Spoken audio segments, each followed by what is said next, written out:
Knižnica Juraja Fandliho v spolupráci s Českým spolkom v Trnave pripravuje pravidelne rôzne podujatia. Občianske združenie Český spolok v Trnavskom regióne už existuje v našom regióne, myslím, že 20 rokov.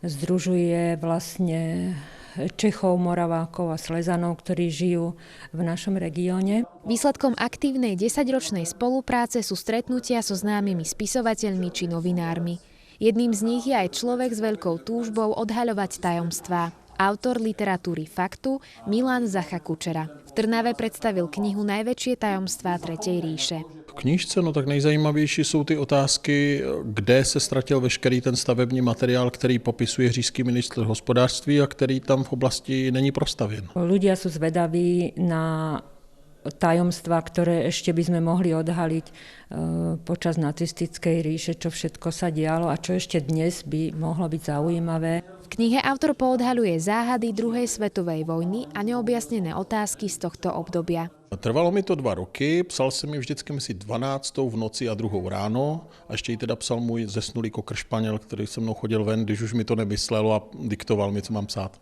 Spisovateľ nám prezradil aj to, čo ho k bádaniu a písaniu viedlo najviac. To každý kluk se touží vlézt do nějakého sklepa, tak nějak přirozeně. Zajímaly mě záhady a tajemství a začal jsem se tomu věnovat víc a zůstalo mi to od těch klukovských let, nepřestal jsem s tím. V tomto premenlivom počasí poteší každého dobrá kniha. Tie najnovšie knižné novinky predstaví knižnica počas celého marca. Anna Lukčová, Mestská televízia Trnava.